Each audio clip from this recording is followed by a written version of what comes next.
de una serie que se llama Su Iglesia y su propósito. Una de las razones por la que es necesario tocar este tema es porque venimos de una serie que insistimos mucho, de acuerdo a la palabra, en lo que es la fe bíblica.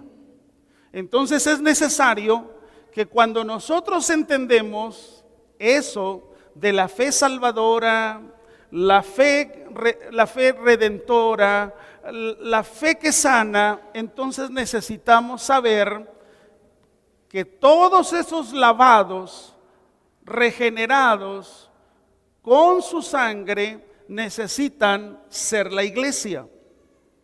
Entonces, la idea de hablar de esto, tanto de su iglesia y su propósito, es que tú y yo sepamos cuáles son los fundamentos que están en la Biblia, cuáles son los principios que están en la Biblia para su iglesia. Hay cosas que podemos hacer sin que sean bíblicas.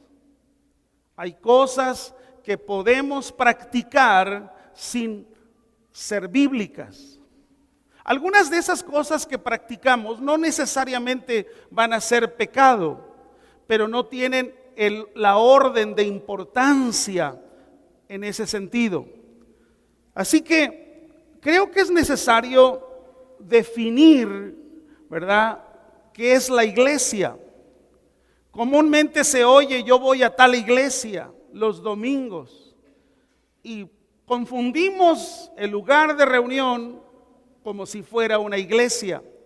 O muchas veces decimos: mi iglesia hace esto o hace lo otro. Entonces encontramos que hay un uso incorrecto de terminología, porque la iglesia no es el edificio. La iglesia no es el lugar donde se reúnen las personas para hacer su servicio devocional. Eso no es la iglesia. Tampoco la iglesia es una organización. Necesitamos entonces ver qué dice la Biblia acerca de esto. Antes de entrar a ese tipo de definiciones, esta mañana yo quiero cuando menos responder estas dos preguntas: ¿qué es la iglesia? ¿Y quién es la iglesia? Algo de esto hablamos en la conferencia pasada, pero yo creo que es necesario retomar algunos aspectos. Es muy necesario también que veamos qué está pasando en el mundo para que veamos qué entendemos por iglesia. Me sorprendió lo que el periódico católico de Venezuela, ellos tienen un periódico católico que se llama Comunicando Cristo al Mundo. Ese es su periódico. Como el periódico de aquí de la Iglesia Católica en México es Desde la Fe. Pero ese periódico católico, mira lo que dijo, lo que escribió. Y es necesario que tú y yo vayamos con mucho cuidado viendo todos estos aspectos. Fíjate lo que escribió. El hermano Jorge Mario Bergoglio, o el Papa Francisco de la Iglesia Católica, ha llamado la atención sobre la situación religiosa y espiritual de América Latina. ¿Por qué América Latina? ¿Por qué le interesa América Latina? Porque es el lugar donde donde mayormente es un número de católicos del mundo. Pero él dijo algo. El Papa Francisco dijo: hay que detener el crecimiento de las iglesias evangélicas en América Latina. En el 2014, el Papa Francisco tiene previsto en el mes de julio un viaje a Brasil. Y en el mes de septiembre para Argentina y para Chile. Incluso una de las cosas que él está definiendo en estos viajes pastorales, como él le llama, es hacer ver a las diferentes comunidades católicas de estos países. Lo va a hacer con entusiasmo, dirigiéndose a las personas, y les va a decir que no existe una diferencia esencial entre el catolicismo y la doctrina evangélica. Y usó la palabra esencial. ¿De qué habla eso? Que no somos diferentes en la esencia, que nos parecemos, que no hay por qué estar separados. Durante las últimas décadas, para no ponerle cuántos años, la comunidad católica de América Latina ha disminuido en una forma importante. Se dice en Brasil que la iglesia cristiana en Brasil en este momento tiene una membresía del 30% de la población total. Él dijo en este mismo periódico que los criterios que se hacen a los fieles distanciándose de un credo católico son más pastorales que dogmáticos. Ahora, en este sentido, él quiere usar el mismo lenguaje del Concilio Vaticano II de 1959. ¿Qué se dijo en ese Concilio del Vaticano II en 1959? Él habló en ese concilio, esto lo hizo en aquel entonces el Papa Juan XXIII. Y en ese momento en el concilio hablaron de que todos los obispos, que todos los cardenales tuvieran la intención frecuente de promover el ecumenismo, que era necesario cultivarlo. Y ellos usaron una palabra: es necesario cultivarlo entre los neófitos. Y cuando ellos llaman neófitos, están hablando a lo que ellos llaman los hermanos separados. Entonces, él hace un llamado a que incluso se hable con mucha frecuencia de esto para que no haya más división. La práctica del ecumenismo se ha de basar en la renovación de la iglesia. Y entonces eso es lo que él está promoviendo. Eso fue en 1959, en el Concilio Vaticano II. Pero eso se ha seguido fomentando, porque imagínense, cuando este señor, Joseph Ratzinger, fue oficialmente nombrado como el Papa Benedicto XVI, imagínense a los líderes evangélicos de todo el mundo, hicieron una reunión en el día en el que fue nombrado, consagrado este hombre. Ahí estuvieron, asómbrese, los líderes evangélicos de la Iglesia Luterana de América, el líder mundial de la Iglesia Metodista Unida, el líder de la Iglesia Reformada de Estados Unidos, a través del señor Roberto Schuller, que es un ecuménico, o el líder de la Iglesia Presbiteriana de Estados Unidos, el líder de la Convención Bautista de Estados Unidos, el líder de la Iglesia Pentecostal Internacional, líderes de la Iglesia Luterana, líderes del Concilio de las Iglesias Evangélicas de Nueva York, diferentes personalidades que representan el credo evangélico estuvieron ahí para aplaudir, para felicitar y aún más, algunos de ellos para besarle la mano y darle honor a este hombre. Realmente estamos viviendo tiempos muy difíciles. Se sigue incluso teniendo esa tendencia ecuménica. Muchos quizás han oído de un Benny Hinn, sin embargo, él ha estado en 6 ocasiones ahí haciendo honor a un mismo Billy Graham en varias ocasiones, más de 10 veces. O muchas veces a Kenneth Copeland o Roberto Schuller, que fue el fundador de la Catedral de Cristal. Él es un ecuménico y no tiene mucho, incluso hubo una reunión apenas el 5 de enero del 2014, en una reunión donde Kenneth Copeland dio la bienvenida al obispo Tony Palmer, quien es el encargado de la Iglesia Católica en los Estados Unidos. ¿Y cuál es el trabajo de Tony Palmer?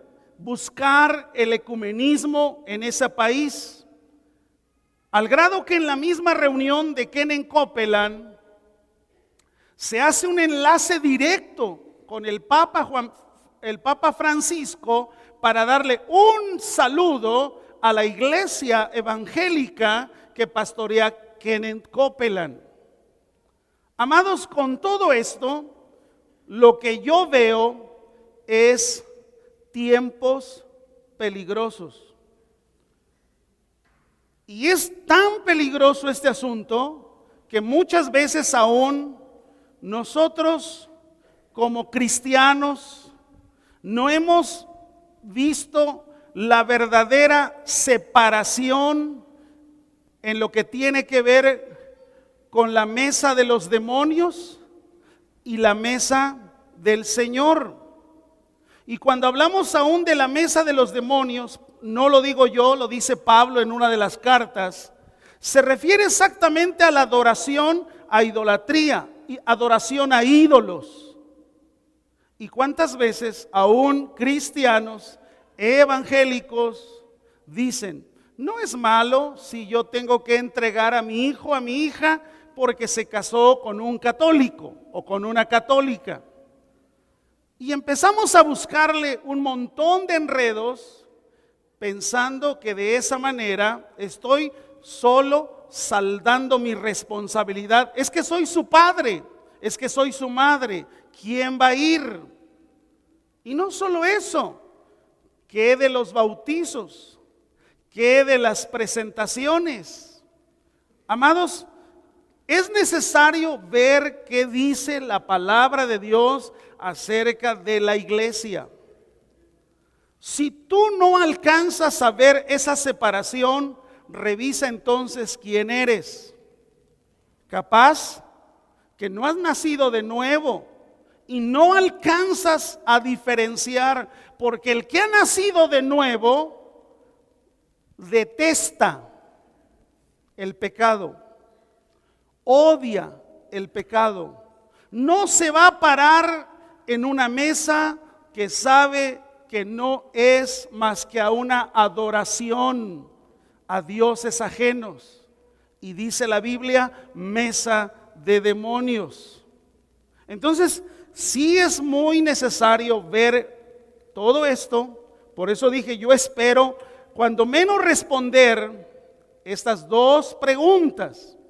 Porque cuando trataba de buscar cuál es la definición de la iglesia,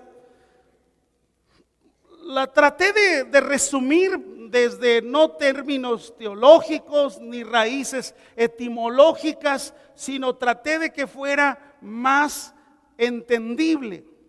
Y cuando hablamos de la definición de la iglesia es la comunidad de todos los verdaderos creyentes, nacidos de nuevo. Fíjese, nacidos de nuevo. Al grado que la palabra iglesia viene de una palabra griega que es eclesia. Y esa palabra eclesia quiere decir los llamados a salir fuera. Y cuando tú sales del mundo, dejas al mundo, no améis las cosas del mundo, ni las cosas que están en el mundo, y entonces eres llamado hacia la iglesia, salir hacia afuera, abandonar la vida antigua, el Egipto espiritual. Entonces en eso es ya una dirección de que la iglesia necesariamente es de los verdaderos creyentes. Y yo sé que esto muchas veces rompe con lo que muchas veces hemos pensado, que el tener una membresía, el ser bautizados, el pertenecer a algún núcleo, ya soy parte de la iglesia. Eres parte de la iglesia que se llama Hacienda del Pueblo. Pero habría que revisar todo lo que tiene que ver con los frutos, con el testimonio, de cómo el Espíritu Santo da testimonio a tu vida de que eres lavado y redimido con la sangre, y entonces eso ya es lo que te acredita el que seas parte de la iglesia por la que Él viene, por la que Él lavó, por la que Él compró con su sangre. Entonces, creo que cuando estamos hablando de esto necesitamos pensar lo que es la iglesia en todo el mundo y lo que es la iglesia local. La iglesia en todo el mundo Él la estableció. Quiero que vayan por favor, 1 Corintios, capítulo 12.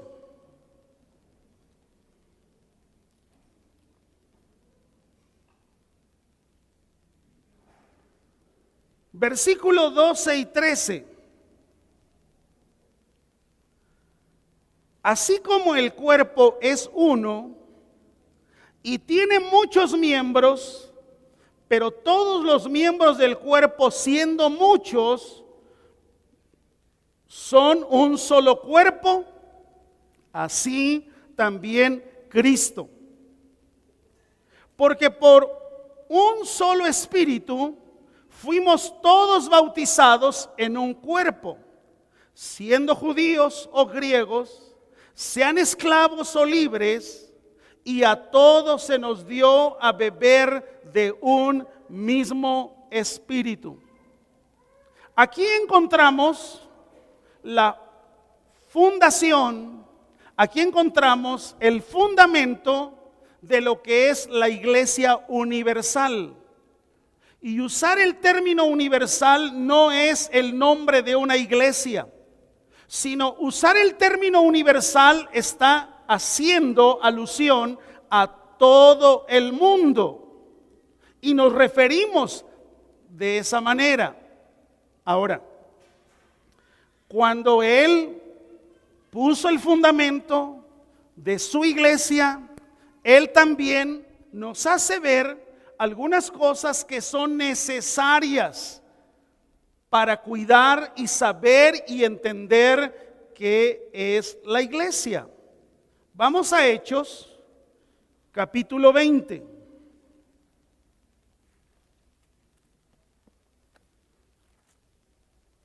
Hechos, capítulo 20.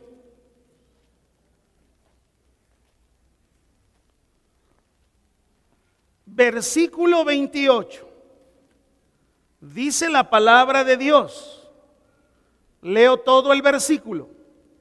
Por tanto, mirad por vosotros y por todo el rebaño en que el Espíritu Santo os ha puesto por obispos, para apacentar la iglesia, la cual Él ganó por su propia sangre. No se refiere a una iglesia local, ahí está hablando de la iglesia en todo el mundo. Pero sí hay algunas cosas que son muy importantes revisar en el texto bíblico. La primera expresión me llama mucho la atención cuando dice: mirad por vosotros. Mirad por vosotros. Es decir, que aquí es donde tú y yo debemos de tener cuidado. ¿Qué estamos oyendo y a quién estamos siguiendo? No hay mayor seguridad que seguir al que dijo: yo soy la puerta, y el que por mí entrare, yo soy la puerta, y el que por mí entrare. Sé que muchas veces nosotros somos seguidores de hombres o personas que nos gusta cómo hablan, cómo expresan cierta palabra, pero aún con todo y eso, que haya un gusto por oír, es necesario siempre revisar por ti mismo lo que dice la palabra. Cuando la Biblia dice de escudriñar, está hablando de que tú y yo hagamos una investigación, que realmente nosotros veamos qué dice la Biblia acerca de esto. Entonces, cuando Él habla hacia la iglesia en todo el mundo, Él está diciendo algo: mirad por vosotros. Es necesario que tú y yo revisemos. Yo sé que por mucho tiempo quizás usted se conformó con oír, y todo lo que oía desde un púlpito, usted lo comía y decía: el pastor lo dijo, el evangelista lo dijo, el apóstol lo dijo, el profeta lo dijo, el maestro lo dijo. A pesar de que se haya dicho, habrá necesidad de ir tú y yo a la palabra. La palabra no está vedada, no está escondida. La palabra es algo que Dios nos da a través de su Espíritu Santo, la luz, la lámpara para escudriñar lo que la Biblia dice. Entonces, es velad, es mira por vosotros, mirad por vosotros. Sé que en esto quizás algunos estén o no estén de acuerdo, pero lo quiero comentar. Posiblemente para algunos ha sido un poco difícil, ¿verdad?, entender lo que tiene que ver con una prédica sistemática, es decir, siguiendo un temario. Pero yo, revisando la Escritura y viendo la metodología que Jesús usó desde el Sermón del Monte, cuando les enseñó las parábolas, yo observo que Jesús usaba ese sistema. Imagínate el Sermón del Monte, capítulo 5, capítulo 6 y capítulo 7 de Mateo. y el sermón no se acababa. Pero lo que Jesús quería era establecer las bases, porque Él estaba anunciando el reino de Dios. Y era necesario establecer las bases en qué consistía ese reino. Ahora, sé que muchas veces a mí me pasa como le pasa a una mamá con sus hijos. Los hijos muchas veces no quieren comer verdura, fruta, y dicen, no, eso no, mamá.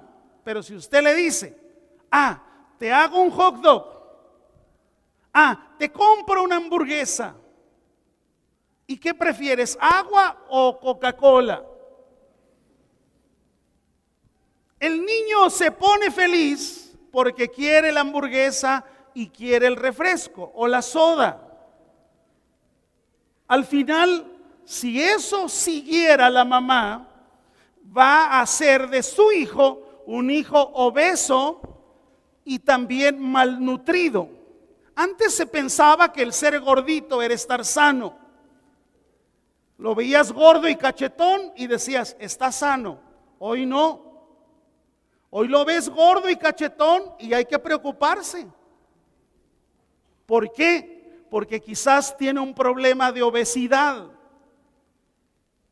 que le va a repercutir en otros asuntos dentro de su organismo. Así es el tema de la iglesia.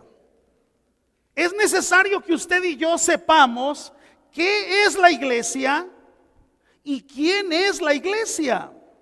Si eso nosotros lo hablamos de acuerdo a la palabra, usted va a tener la satisfacción de que lo que se le está diciendo viene en la palabra, está en la palabra y no es algo, no es una aberración, ¿verdad? Para intereses de una organización o intereses de una persona. ¿Cuántas veces se ha usado la misma Biblia en un mal uso? Por ejemplo, cuando las personas hablan mucho y el énfasis de pactos, pero regularmente los pactos siempre te dicen pacta y tienes que dar $50, $10, $100 y tú dices y te dicen de acuerdo a tu siembra, ese es tu milagro. Pacta. Y usan textos bíblicos y dicen, pues sí, pero ¿qué pasa? Son textos sacados de su contexto. ¿Pero por qué lo sacaron de su contexto? Es que yo quiero, como apóstol, profeta, pastor, que la Biblia diga lo que yo quiero que diga, para mis intereses, para mi propio provecho, para lo que yo creo que debe ser, pero no es para lo que la Biblia dice. Entonces, es necesario mirar por vosotros.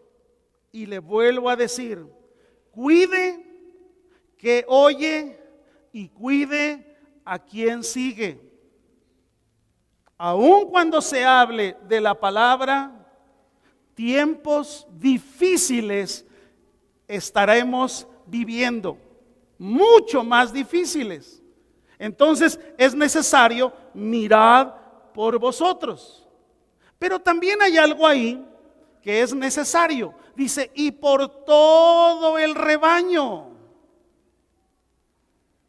Y cuando habla de todo el rebaño, está hablándonos también a los hombres y mujeres que Dios nos ha dado una autoridad para compartir la palabra en alguna casa de paz, en alguna célula, en algún grupo, en algún salón de raíces. ¿Para qué?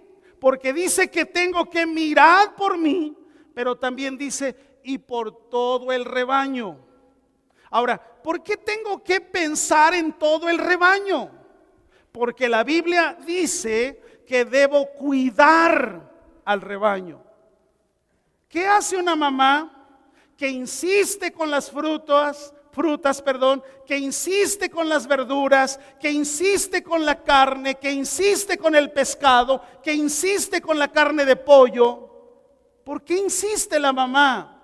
Porque ella sabe que lo que nutre a su hijo o a su hija, eso es lo que le hace falta. Entonces, como iglesia necesitamos nutrirnos, saber qué y para qué, saber el qué y el por qué. Y para eso se necesita el cuidado. Muchas veces algunos han malentendido este asunto del cuidado y en lugar de cuidar han querido gobernar, y eso no es dentro de la Escritura. La Biblia dice: si alguno anhela obispado, buena obra desea, pero es necesario, y hace una lista de requisitos morales para el que anhela obispado. Y luego sigue diciendo al final de todos esos requisitos, dice: porque si no sabe gobernar su casa, ¿cómo cuidará la iglesia? Pero ¿cuántas veces algunos pastores, en lugar de cuidar, queremos gobernar? Y la Biblia te dice que lo que hay que gobernar es la casa. Si el gobierno de tu casa no es el correcto, no es lo que dice la Biblia, eso no te da autoridad. O si la tienes, como que está diluida. ¿Por qué? Porque el gobierno de casa no es el correcto. Entonces, ¿cómo quieres cuidar? Es necesario ver qué dice la Escritura. Todo esto, amados, con el hecho de la expresión que vemos aquí: mirad por vosotros y por todo el rebaño. Y sigue diciendo, estoy en Hechos 20:28, dice que nos ha puesto por obispos. Obispos. Ahora, no piense usted, ahí la palabra obispo significa cuidador. La palabra obispo significa sobrevela o sobrevelador. Eso es lo que es un obispo. Pero ¿qué pensamos nosotros cuando escuchamos el término obispo? Muchas veces pensamos en una persona alta o pequeña, en un hombre gordo y también con una gorra. Ese es un obispo. No, la Biblia dice: os ha puesto por obispos. Está hablando de nuestra responsabilidad. Él nos ha compartido un poco de su responsabilidad. ¿Por qué? Porque mire lo que dice Primera de Pedro 2:25. Vaya ahí, búsquelo en la palabra. Primera de Pedro 2:25. Dice: porque vosotros erais como ovejas descarriadas. Erais en pasado. Dice: pero ahora habéis vuelto al pastor y obispo de vuestras almas. ¿Quién es el pastor? Él. ¿Quién es el obispo? Él. Entonces, si estábamos descarriados, dice: ahora habéis vuelto al pastor y obispo de vuestras almas. Así que cuando vemos en Hechos 20:28, donde dice que Él nos ha puesto como obispos, Él nos ha dado un poquito de su trabajo, de su responsabilidad. Entonces tenemos que hacerlo con mucho cuidado. Cuidando al rebaño. Pero ¿cuántas veces en algunos lugares no se cuida? A las ovejas se les manipula, de acuerdo a los intereses de tal o cual ministerio o de tal o cual persona. Y algunas veces pues hasta salen estafadas. O muchas veces hasta se les maltrata, pero no se les cuida. Y el problema aquí dice: mirad por vosotros y por todo el rebaño que os ha puesto por obispos. Pero ahí hay algo más, en el mismo 28, dice: para apacentar. ¿Ya lo vio? Para apacentar. Apacentar. ¿Qué es apacentar? Alimentar, nutrir, cuidar. ¿Qué es lo que entonces intentamos, de acuerdo a la dirección del Espíritu Santo, hacer domingo a domingo? Trabajar en el bosquejo de Casa de Paz. Trabajar en la enseñanza para la noche de discipulado. Trabajar para lo que tiene que ver con el temario de raíces. ¿Cuál es nuestra responsabilidad? ¿Cuál es mi responsabilidad? Ahí lo dice: para apacentar. Ese debe ser mi trabajo más importante: alimentar, nutrir, cuidar. Y en ese nutrir, pues hay que darle fruta, verdura y carne. No quiero. No me gusta. Pues vas a quedar desnutrido. La intención entonces es cuidar. Muchas veces, amados, no le voy a dar lo que a usted le gusta. Le voy a dar lo que le hace falta, lo que le es necesario para su vida y para su crecimiento. Pero ¿cuántas veces, si no le gusta, muchas veces, aún antes de irse, va vomitando la palabra, va vomitando el alimento? Es necesario hacer la labor de acuerdo a lo que ya está establecido en la palabra. Ahora, ¿por qué debemos de tener sumo cuidado? ¿Por qué como pastores debemos de tener sumo cuidado? Porque es la iglesia del Señor, así lo dice Hechos 20:28. La iglesia del Señor. ¿Quiénes son la iglesia del Señor? Los creyentes, nacidos de nuevo, lavados y comprados con su sangre preciosa. Entonces, la iglesia del Señor hay que cuidarle que no participe de la leche adulterada. La leche adulterada viene como consecuencia de algo que te comiste mal, de algo que estás haciendo mal, de algo que no te gusta con la autoridad que Dios ha puesto en la iglesia, y entonces tú dices: eso no. Y si Dios te ha puesto a cuidar de alguien, la leche adulterada le va a producir retortijones. Y después de los retortijones va a defecar en colores diversos. ¿Por qué? Porque la leche adulterada, ese es parte del proceso que no debe suceder.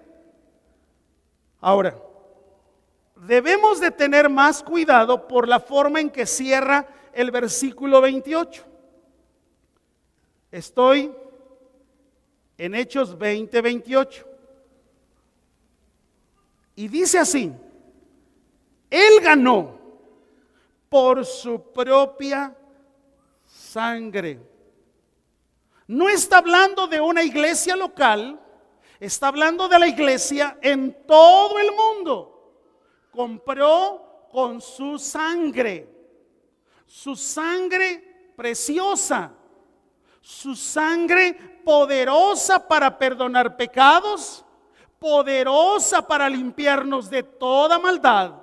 Entonces, si Él dice, Él ganó por su propia sangre, ¿qué dice ahí? No somos dueños, somos cuidadores. Ese es el trabajo. Somos cuidadores. ¿De dónde sale todo esto?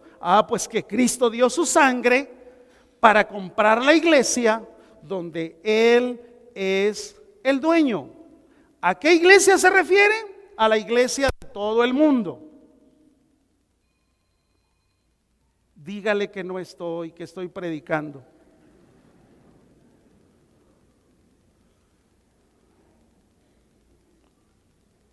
Vamos a otro aspecto de la iglesia en todo el mundo, iglesia universal.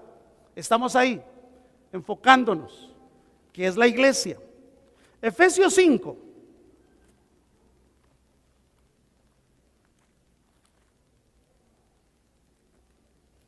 Efesios 5:23 dice así. Aquí hay dos cosas que vamos a aprender.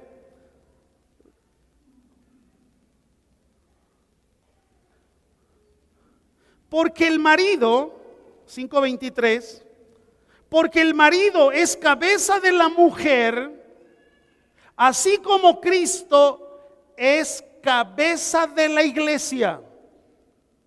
¿Qué es Cristo en la iglesia? Cabeza. Algo más. La cual es su cuerpo, pero algo más. Y Él es ¿qué? Imagínese si no hay que tener cuidado con su iglesia.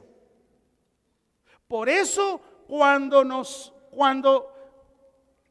estamos estudiando lo que tiene que ver con su propósito y su iglesia, es necesario revisar qué dice la Escritura.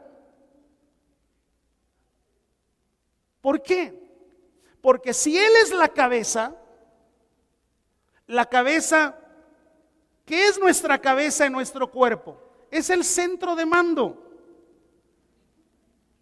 En el cerebro o en la cabeza, lo que es la cabeza, tenemos los sentidos más importantes del cuerpo. Tenemos el sentido del oído, la vista, el olfato y el gusto. 4 de los 5 que son los importantes. 4 están en la cabeza. La palabra cabeza, de acuerdo a esta escritura, viene de una palabra griega que es kefale, con K. Kefale. Está hablando de un centro de mando. Está hablando de un lugar donde se gestan todas las operaciones. Si Cristo es la cabeza, entonces debemos de tener la orden de la cabeza. Porque la cabeza es la que gobierna. De la cabeza viene todo lo que tiene que ver hacia el cuerpo. De la cabeza viene que Él es la fuente de salud. De la cabeza viene que Él es la fuente de provisión. De la cabeza viene que Él es la fuente de salvación. ¿Por qué? Porque Cristo es la cabeza de la iglesia. Si alguien está haciendo algo o no hace lo que dice la cabeza, ¿por qué no hace lo que dice la cabeza? Porque no es del cuerpo, amados. Porque aquel que es del cuerpo, Cristo la cabeza, va a hacer lo que la cabeza dice. Y si Cristo es la cabeza, y entiendo que de ahí viene todo lo que va a bendecir al cuerpo, entonces oigo a la cabeza. En la cabeza, ahí está la provisión para el cuerpo. Él es el que ordena desde la cabeza. Él es el que gobierna desde la cabeza. No tiene por qué hacerle falta nada al cuerpo.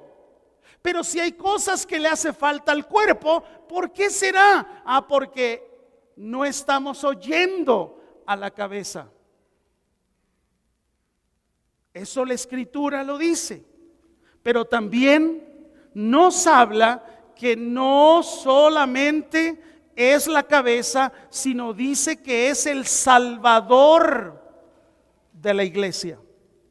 Así que si Él la salvó y Él es el dueño, porque la compró con su sangre, ¿por qué entonces yo quiero seducirla con principios humanos? ¿Por qué entonces algunos hasta se han atrevido a manosear la iglesia?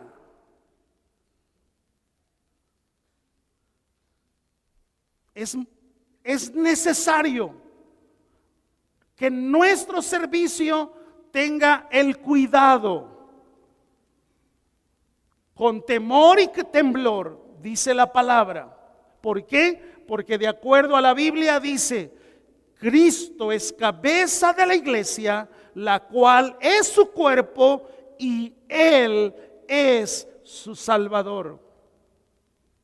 Si Él la lavó, si Él la compró, si Él es el Salvador, entonces lo único que a nosotros nos ha puesto a hacer es cuidar a su iglesia. Es necesario ver la Escritura. Él está estableciendo los principios para la iglesia en todo el mundo. Él siendo la cabeza, Él siendo el Salvador, Él siendo el dueño. Él está hablando de los principios en la iglesia. Pero hay algo más hablando de estos principios en lo que Él estableció como iglesia. Mire lo que dice Mateo. Mateo 16, 18.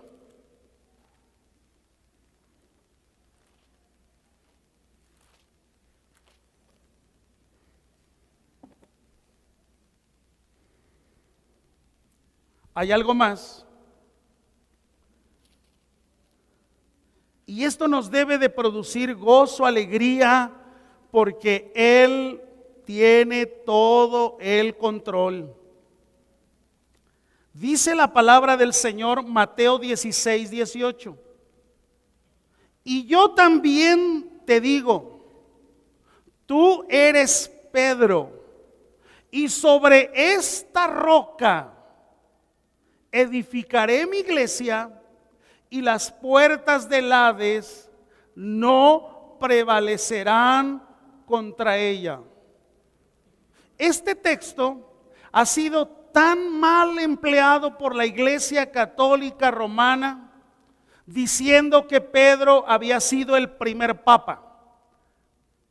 Totalmente aberrante. La Iglesia Católica se escucha de ellos hasta los años 800. Antes no. ¿De dónde entonces está mal sacado el fundamento?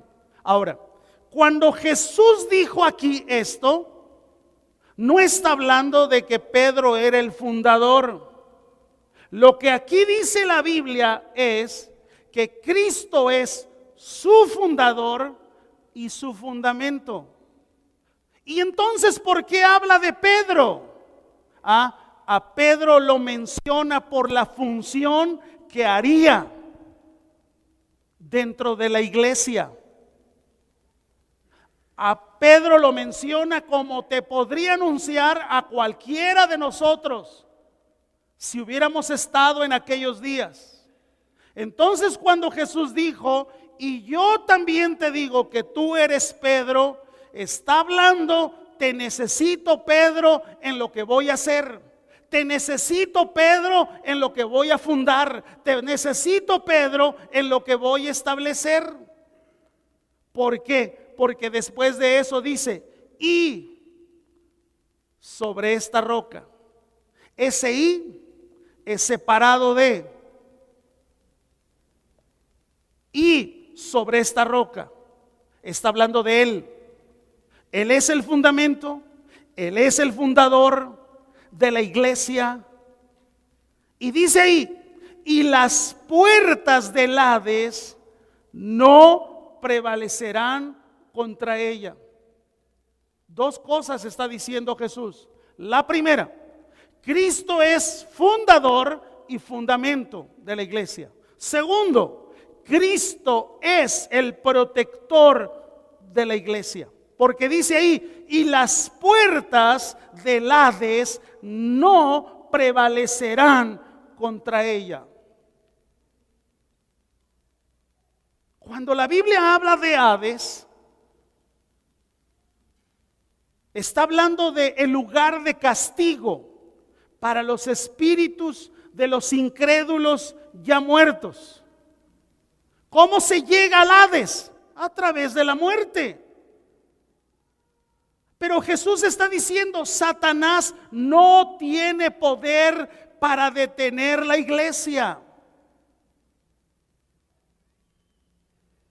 La iglesia en los primeros 300 años, pensando desde el día de Pentecostés, en los primeros 300 años la iglesia fue perseguida, sufrió diferentes ataques, persecuciones, mártires por doquier en esos primeros 300 años.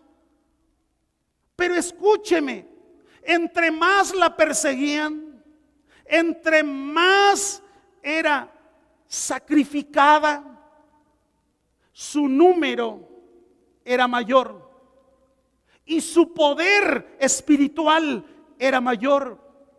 Eso fue lo que sucedió en esos primeros 300 años. Pero ¿qué pasó después de esos 300 años? La iglesia se pervirtió, empezó a hacer componendas diversas, de tal manera que incluso ya se hablaba desde entonces que si querías ser obispo, bueno, cuesta tanto. Si querías llegar a ser tal cosa, bueno, pues tienes que pactar con esto. Empezó a haber una malversación de lo que originalmente Jesús dijo en el versículo 18.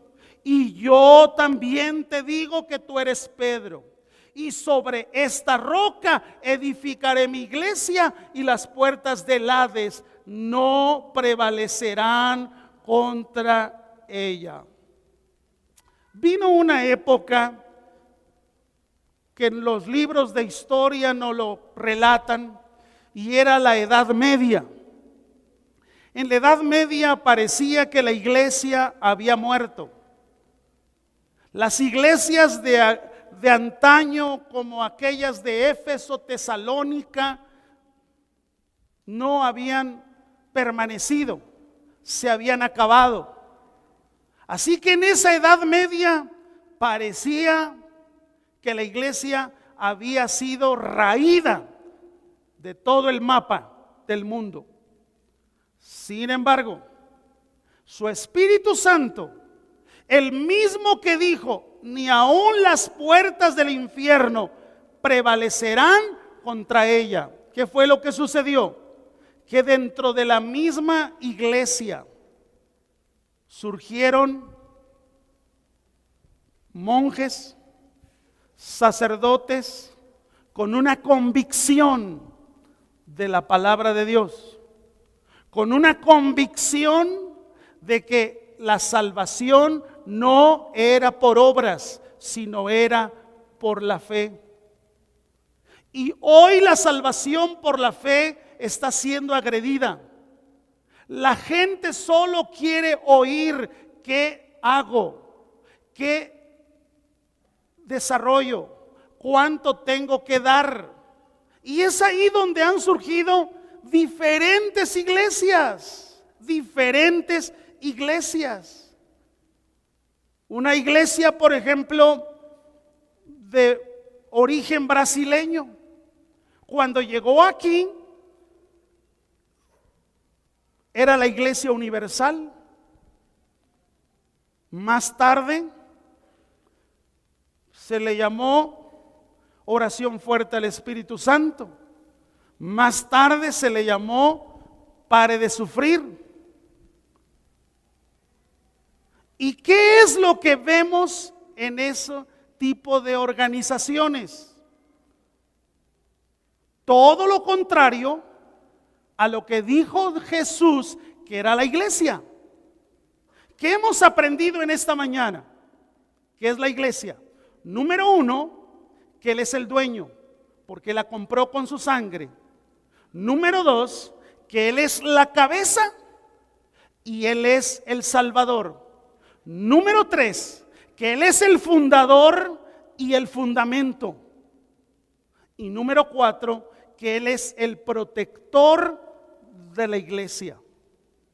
En este momento, amados, la iglesia más perseguida está en la China comunista. Sin embargo, a pesar de tanta persecución, su membresía en este momento en la China comunista habla de más de 100 millones de cristianos. Ni las puertas del infierno, dice, prevalecerán contra ella. Nadie la puede detener, nadie la puede deshacer. Él la fundó y Él es el fundamento. Gloria a Dios. Amén. Dele un buen aplauso a Él.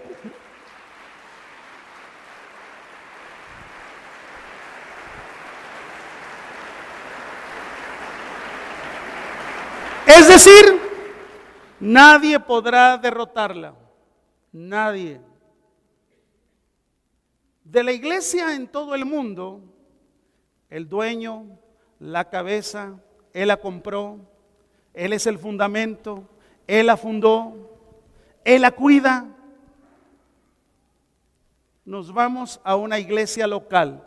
Solo lo doy como cita bíblica y hasta ahí dejamos la enseñanza en esta mañana. Hechos capítulo 2.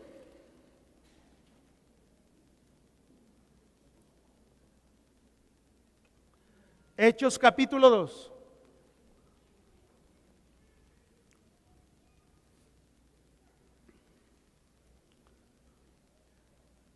Versículo 41 al 47.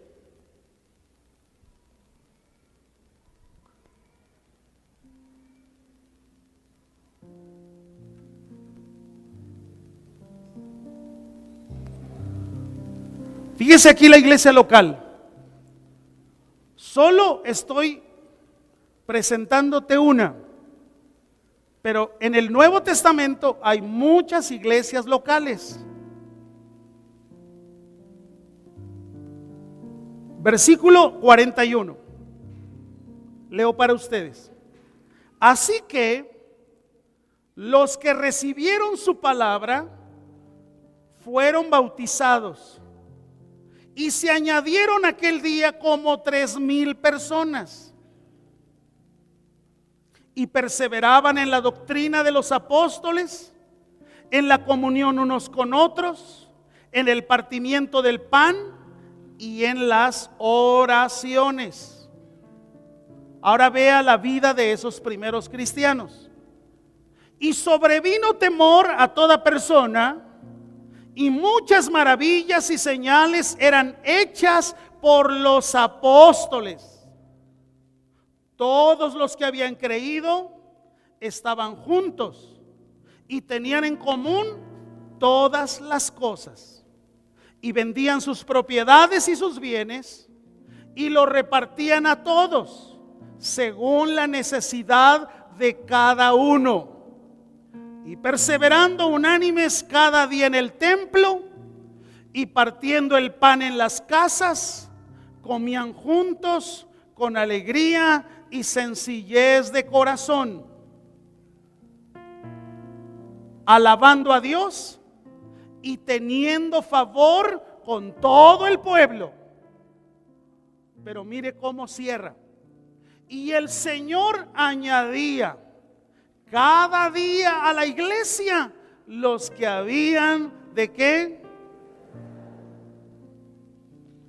¿Se puede tener una estrategia? Si el Señor es el que añade, entonces, ¿qué es lo que uno o lo que tenemos que hacer? Predicar el evangelio. ¿Qué fue lo único que sucedió de acuerdo a esa iglesia local? Así empezó, que en aquel día fueron bautizados y se añadieron en aquel día como 3,000 personas. Pero si usted lee todos los versículos anteriores a esto, usted encuentra la predicación del evangelio. La predicación del evangelio, amados, es la que transforma vidas, es la que cambia corazones, es la que el corazón del adúltero es cambiado. El matrimonio a punto de destruir es restaurado por la predicación del evangelio. Algo que yo no había visto hace mucho tiempo, se lo voy a compartir. Estamos iniciando lo que tiene que ver con raíces en una de las congregaciones más antiguas que fundó este ministerio. Estoy hablando de Islilco, Morelos. 26 alumnos los que dijeron sí. Se estaba compartiendo la palabra, se le estaba hablando acerca del pecado, se le estaba diciendo dónde se originó el pecado, cuáles eran las consecuencias de pecado, y de repente una señora, los pastores nos dijeron que apenas está llegando, prorrumpió en llanto, 1, 2, levantó la mano y dijo: todo eso soy yo, pero también tengo un problema, estoy enferma, pero sí entiendo que yo tengo que recibir su perdón. Amados, la clase se interrumpió porque se hizo un llamado a los que estábamos ahí. La palabra, no le pongas, no le agregues. Si esta palabra la dejamos que descienda en el corazón de las personas, es la palabra quien los va a confrontar. Pero si empiezas con una discusión de por qué hay tantos dioses, de por qué esto, de por qué tantas religiones, amados, se te van 3 horas y no hayas cómo volver para dejar caer la semilla del evangelio. No, amados, al contrario, hagamos lo que la Biblia dice. Porque cuando esta gente escuchó el mensaje del evangelio, dice ahí, recibieron, se bautizaron y además se agregaron en aquel día. Amados, es escritural. No necesitamos buscarle mayor asunto a esto. Cuando la Biblia me habla de esto que estaba sucediendo en aquella iglesia local, número uno, es necesario enseñar la doctrina bíblica. Hay lugares donde ya no se enseña doctrina bíblica. Se enseñan conceptos. Y muchos de esos conceptos son humanistas, que nada tienen que ver con la escritura, que son mecanismos para que la gente se sienta bien, para que la gente se vaya bien. Amados, posiblemente si usted llegó ahora con algún invitado, usted no tiene que preguntarle cómo te sentiste, porque la persona no vino a sentir, sino la persona vino a recibir, a oír el evangelio, la palabra. Está en su decisión arrepentirse. Está en su decisión pedir perdón por sus pecados. Está en su decisión seguir a Jesús. Está en su decisión volverse del mal camino y caminar en lo que dice la palabra. Lo segundo que yo veo ahí del relato de esa iglesia local es que Él es el que provee un lugar para la convivencia de los cristianos. Y en ese mismo lugar vemos cómo se celebraba la mesa del Señor. Pero algo más, dice, y en las oraciones. Y en las oraciones. Quiero hacerle una convocación congregacional.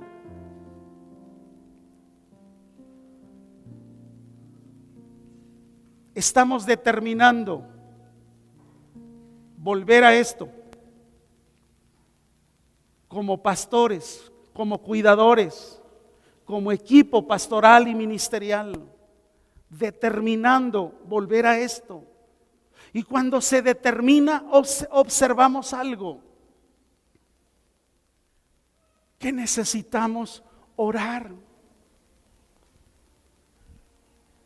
Ahí en su informativo usted va a tener más información, valga la redundancia. Póngase de pie, por favor, en esta mañana.